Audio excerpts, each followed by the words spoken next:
Hello and welcome to the Small Business Happy Dance. My name is Rachel and today I'm interviewing Carina Parkinson from Pink Spaghetti PA Services Shrewsbury. She has 20 years experience working in various admin roles, including publishing, school office and for a university professor. Hello and welcome, Carina. Hello, thanks Rachel for having me. So do you want to tell me a little bit about your business?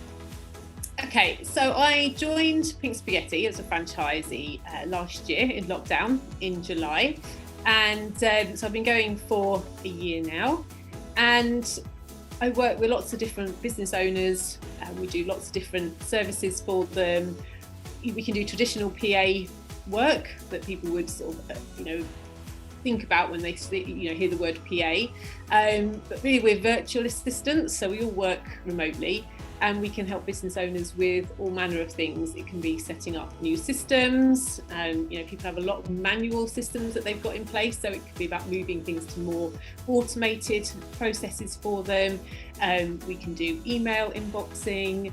We look after social media, newsletters. I've even helped someone write a book before, so that's something a bit different. We can type things up for people. We do audio typing. The list is endless. It really is endless. So, we can help people with any of their admin that's basically something they don't like doing, don't know how to do, or don't want to do. And that's usually what it boils down to. And it's that time that they want to have back, things that they would rather do for themselves, with their family, more into their business. So it's about taking those tasks off them so that they can do other things that they prefer. Let me just get this right. You helped somebody write a book. Did you get credited? Are you like in there as an author or not? It was more ghostwriting, but working with someone to bring to life their stories within the framework of research, things that they'd been thinking about over the years. And we worked in a team as well, so it wasn't just me. We were sort of inputting all into these chapters, but I was sort of putting it together, all these different chapters for the book. It's not published yet, so that was really interesting because my first job was in publishing. It was medical journals, so not quite the same as a book, but sort of understanding that process, being involved in looking at manuscripts and understanding what's actually involved in that, and also being in I did join the Society for Editors and Proofreaders, which is now the Chartered Institute for Editors and Proofreaders. I'm a member there, so it's really good to have that as a backing, which is quite a niche area, especially in VA services. So if there are things that people are thinking about, they say there's a book in everyone.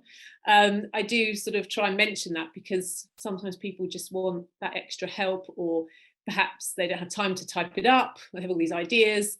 So I say to people, if they want to do an audio of things that they want to write in their book, and then I can help formalize it into the written word and put it together and work with them from that point of view. So that's something I do quite enjoy.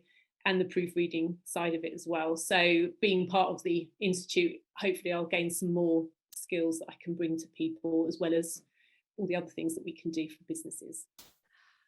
The proofreading, I've got to say, that is probably one of my biggest weaknesses, even though I used to write a lot of papers for boards and things like that, and papers for all sorts of different meetings. And I hated that bit of like going through. I think grammar is one of my weakest areas, and possibly why I didn't want to do a blog. So so just tell me more about how much pressure do you feel proofreading? Is there like a technique that you use to do it, or is you just have to be really good at grammar? Well, there's with the institute, I've actually signed up for the first of the proofreading courses. I did a lot in my early days, but I think it's really good to have a refresher. You do need to have a good grasp of grammar and spelling already, because they don't teach you that bit. It's something I've always enjoyed. I loved English at school. I did an English degree at university. I've also done a PGC in secondary English. So we did quite a lot of high level, writing for our, not dissertation, but sort of the work we had to submit was obviously sort of master's level. So I've always been really interested in that side of it.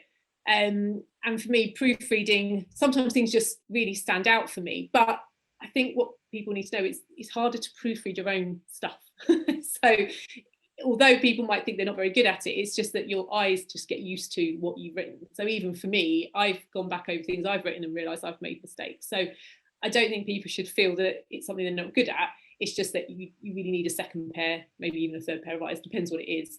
So, but for me, I just enjoy reading. I like, looking for things like that. And I see it a lot, unfortunately, in lots of areas, but it's quite a delicate thing to say to people if they've made mistakes, because you don't want to diminish the work they have done. But equally, I think people do really want to know that something is pretty much 100% right when it goes out. So I think if someone is there to oversee things, which is why, tying in with what we do as a franchise, is that we can do work of any amount of time, so there's no minimum. So if someone did want something like that, can you just proofread this, or can you type this up, it doesn't have to be an hour's worth of work. If we have an hourly rate, it doesn't have to take an hour. If it's less than that, we'll just charge for the time it's taken. So I think that's really useful for people to know that, because it can help to have someone else oversee something that they've written. And especially if you're going to do a course or a webinar, or if you're sharing slides, things like that, I think it is really good to make sure it is correct before it goes out. So yeah, and using the CIEP for me is going to help to develop more of my skills, because I think we can always learn and develop, even if it's something we like or think we're quite good at. I don't think that's the end of the story. So I think that is such a good skill set to be able to proofread. And like you say, if you get it wrong, it sort of reduces your credibility in terms of if you're presenting to a high level meeting or whatever, and then there's a really big spelling mistake or something really grammatically incorrect that means that you can't understand the sentence. I think that's really valuable skill to have and to be able to offer in a virtual way. I mean, yeah, I think it's useful, to be able to do things as remote assistants and do everything virtually. We don't have to be in person to do things. So it's really easy if people want to send a document, or they just want something checked over. That's something that can be done really quickly. And because I enjoy it, it's not a chore. Whereas for some people, it is a chore, and it's something that they will struggle with, or they'll just not do it, or think they've done it and probably not done it very well. But it's getting over that barrier of accepting that it probably does need to be checked, because a lot of people will just, especially if they're relying on things like the spelling and grammar checks on Word and things like that, it's surprising how many times that isn't always going to be accurate. So you need someone to really sense check it. And in some, a bit like you were saying about board minutes and things like that, there are going to be certain ways of writing things and how they are going to be written up and how they're going to be portrayed at the other end. So I think it is really important to have someone to do that. And that was one of the jobs I did in my journal days, was the minutes and checking those. So it's something I have had some experience of as well. One thing I do love is the tagline, which is, I give business owners back their time, and pink spaghetti consider ourselves to be the 25th hour of the day. I mean, I'm done. Amazing. Yeah. Who doesn't want a 25th hour of the day? There's never enough time.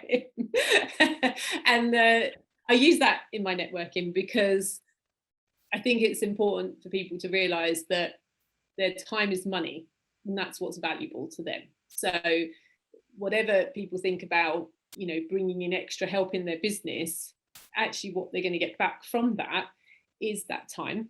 And that's why I say it's about what you're going to use that time for. I mean, for some people, it is about family time. They need to do more of that. Perhaps they're working so much in their business, they don't actually get to work on it and do the things they really love with their business, especially if they're very creative, or they want to go out and meet more clients, and they want to leave all the other stuff to somebody else. So there's so many areas in someone's business where that time probably is better spent. And admin is it's something everyone has to do. There is no getting away from it. Admin happens in any business, no matter what it is. And the more your business is growing, the more your admin will grow. And that's when we really can help people. It's when that becomes really overtaking their time and they realise that all they're doing is firefighting, and they're managing processes, but they're not actually able to do more than that. And then that becomes quite sad for them as a business owner, because that's probably not what they signed up for when they started their business. So it's really interesting because one of the episodes in the last series, I'll link it above, it was with Emma Cantillon and she's from Wire, but also the Barn at Lee's Farm. And she was saying that one of her biggest pieces of advice to business owners or new businesses is to learn to delegate. And so she's delegated certain tasks that she does not want to do and or felt overwhelmed for, or didn't feel like she had the skill set, like tax return. And so it's really interesting because you can provide that service of some things that some people don't enjoy doing. Now, I do think that there's some people who are naturally better at organized, because I think I've done a lot of admin and I was a PA for a very, very long time. We were discussing that just before we came on this call. The devil wears Prada was so accurate. And I think that having good process, if you have a good process, easy to follow, isn't too cumbersome with too many steps, and you could pass that on to anyone, you're going to make your life a lot easier. And actually part of what you do, isn't it, that you can go in and review processes and help people to put in more automated steps? Definitely. Yeah, that's where, especially now, so many companies offer different time management systems. There are hundreds out there. So when someone comes and says, I want to have better processes, we always look at what they're doing already. And it's usually, and then that's no slight on them at all, but it's usually something like an Excel spreadsheet, or they've started to look into some of the systems that are out there, but it's not quite working for them. So it's looking at what are their processes, what do they do, and which system is going to work best, because most people want something for free. People don't really want to pay, they don't have to. So we try and find the one that's going to give them as much as you can in the free account, and then give them room to grow. And they're usually quite nominal amounts, really, but we want to give them as much value that we can find. So they don't have time to look at all these systems. You can look at them, it would take you hours just to look at them before you do anything. So by having the backing of the franchise, all the franchisees, we've got over 50 in the network. So everyone's used something at some point for someone. So it's great if someone says, well, this is what I do in my business, and this is what I need at the end. Because I it's always best to work backwards, I think, in anything really. Start at the end, work back, and then you know what it is you're trying to achieve and how you're going to get there. So by doing that, we can then ask the franchise, has anyone used this system? What system works best for this type of client? And then that saves the client time. We don't have to keep going back to them all the time and say, oh, well, we've got this, and what do you think of this? We can narrow it down to 2 or 3 options maybe, and say, okay, these might work for you. And so we have a good relationship that we build with the client, but also manage the fact that they don't want to spend all that time looking. So we take that burden off, because once you've done that bit for someone, then it's just getting the information in, and then they can see how it will work for them. But there's usually a fear of doing these things, because I've got to take time to do that, or I've got to understand how it all works. That's why you ask someone else to do that for you. And that's when we come in and take all that away. And then they find that works really well, and then they can just go on. So we can either manage it for them or get it into a state that they can take that back in and carry on with it. So it's always flexible what we offer. You're a network leader, aren't you, for Women in Rural Enterprise, or WIRE? And I want you to know how that's helped your business. Well, it's still quite new, really. We had our first meeting in March, but for me, it's great to meet other like-minded businesswomen. So we all do different things, so that's great. But we all kind of come with a similar idea of what it is to be in business, all the problems, all the highs as well. It's lots of benefits. So it's really great to, when we have our meetings and we do our introductions and we get to hear who everyone is, what they do. And I try to balance up having presenters with having sort of more themed meetings where we can just discuss things that are important to people. And it's a really good way of supporting other women in business. And in other networks, it's not just about women. men as well. But for Wire, it's about supporting all the people who, especially in rural communities where perhaps you don't come across a lot of people, especially in the pandemic, if a lot of people did start like I did during lockdown, you know, we've only really met people on Zoom. So you have to make those relationships very, very quickly and already know people you can trust and people you can go to. So it's about being open in Wire and being supportive and offering that help.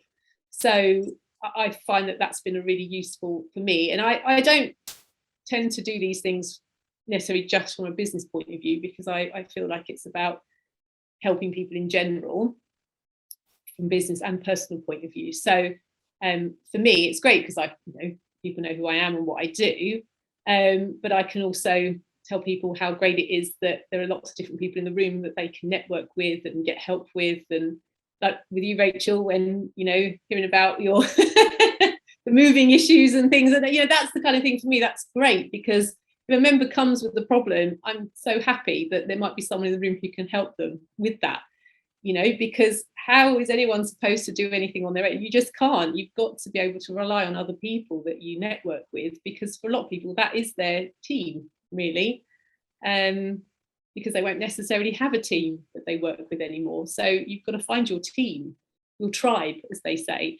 So for me, Wire is really great at that. And, you know, we're really building up and trying to get a really good core members of people that will come to every meeting and really be able to contribute and give something to all our members back. So yeah, I'm looking forward to that.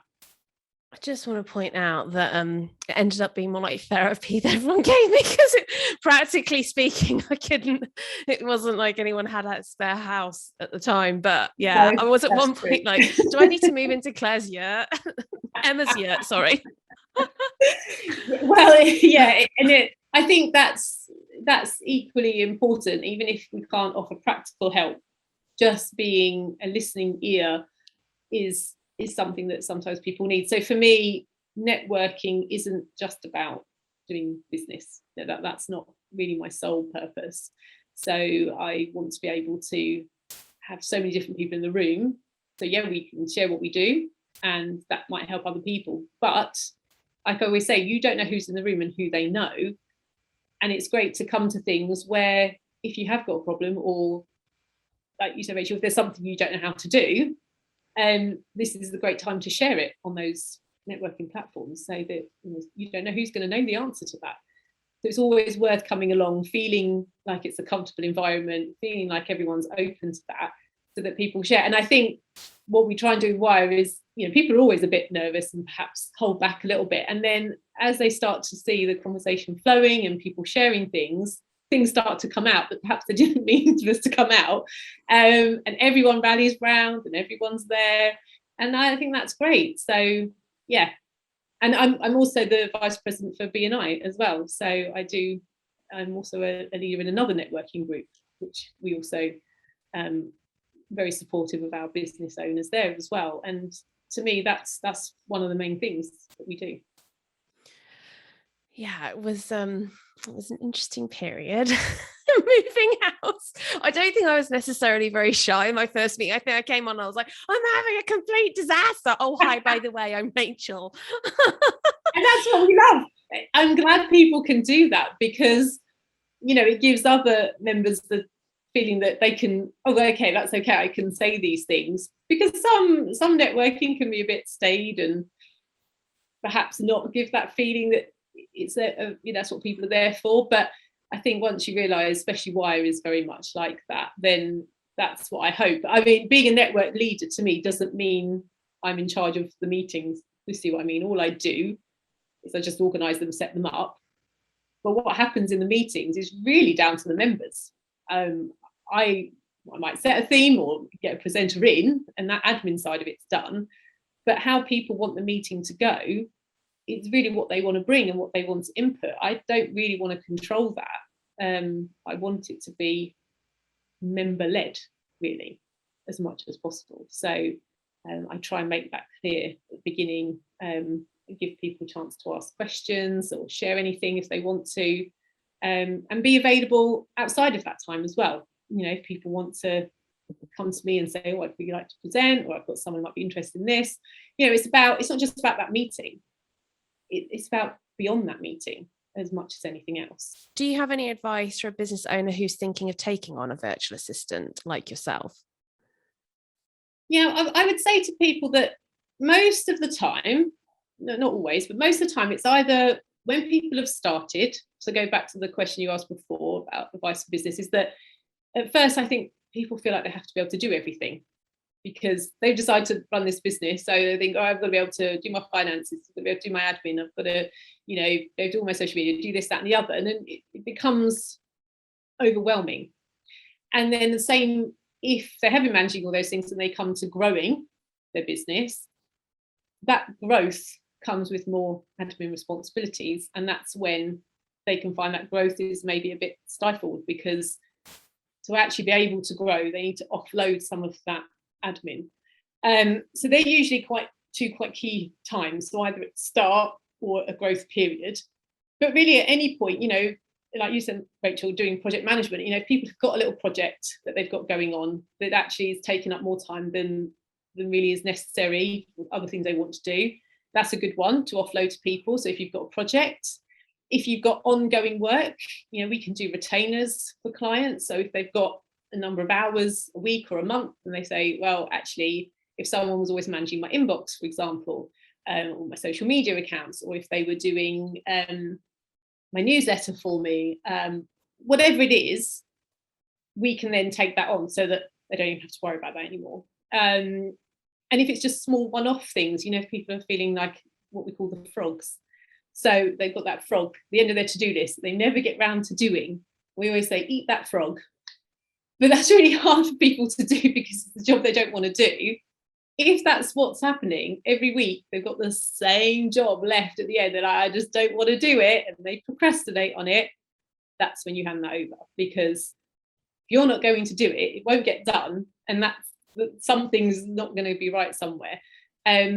So we can take that off people as well. So I think it's just really looking at what you do in your business and really understanding where your time is best spent. And if it's not on the things that you need to have done regularly and have managed, then that's the time to outsource. So I have quite a good quadrant actually, which I can send you. We could probably use that.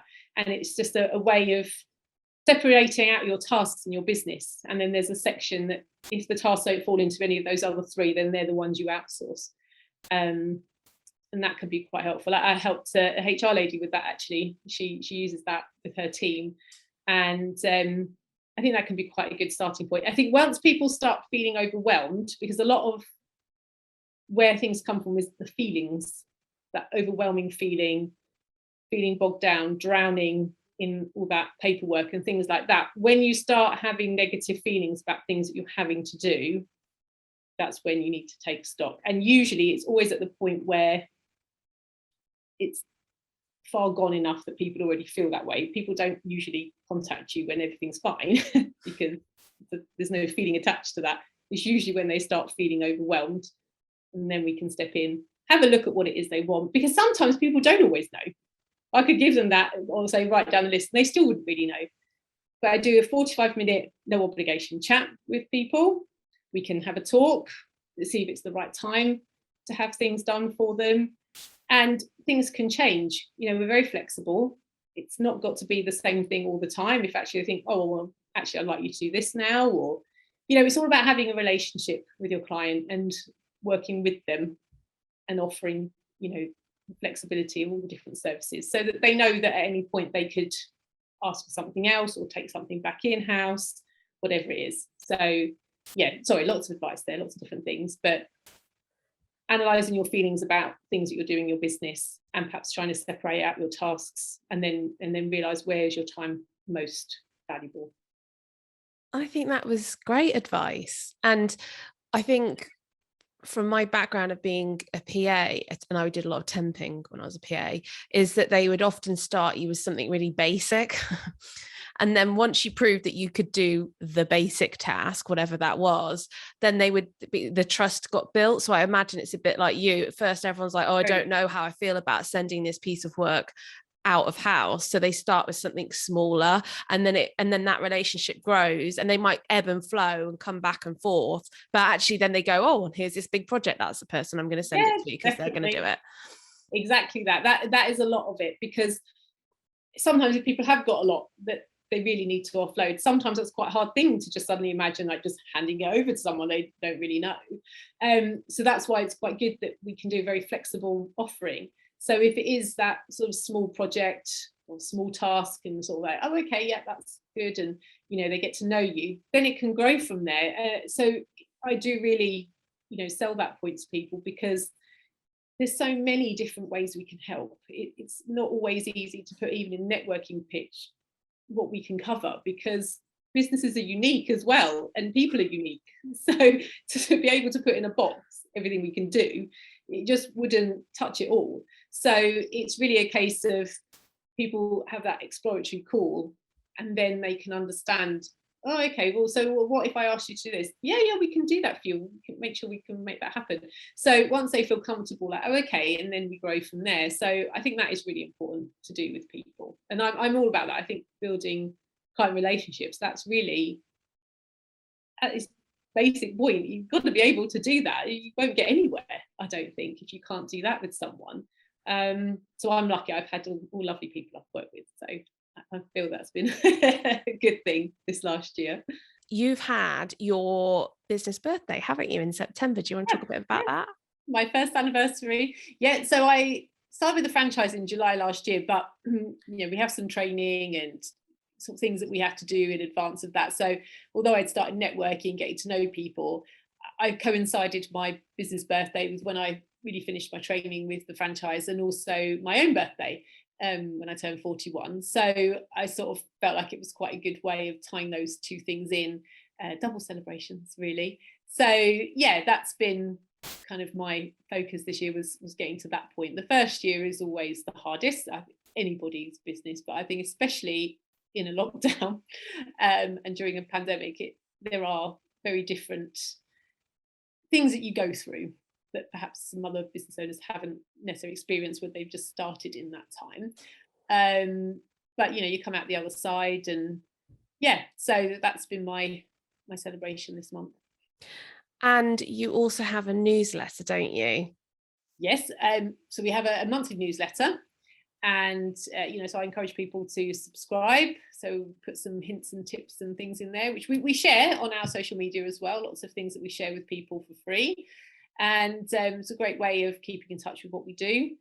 And so you can unsubscribe at any time, but hopefully it's something people find useful. And we have a link to a blog that's out every month as well, that focuses on different things. So it can be useful to business owners just to sort of see what we do, and then actually understand what a VA does and how that might be useful in their business. And I will leave all the links in the description below. So if you are listening or watching, you can check out Carina's newsletter and her website and her social media. I will leave all of that below. And I'll also leave links to Wire in case you're interested in doing some networking. So yeah, everything will be in the description. And yeah, it's been so nice talking to you. Is there anything you'd like to cover, Carina? No, I feel like I've talked quite a lot already. No, I think that's great. I think it really helps to put across a bit more about what we do.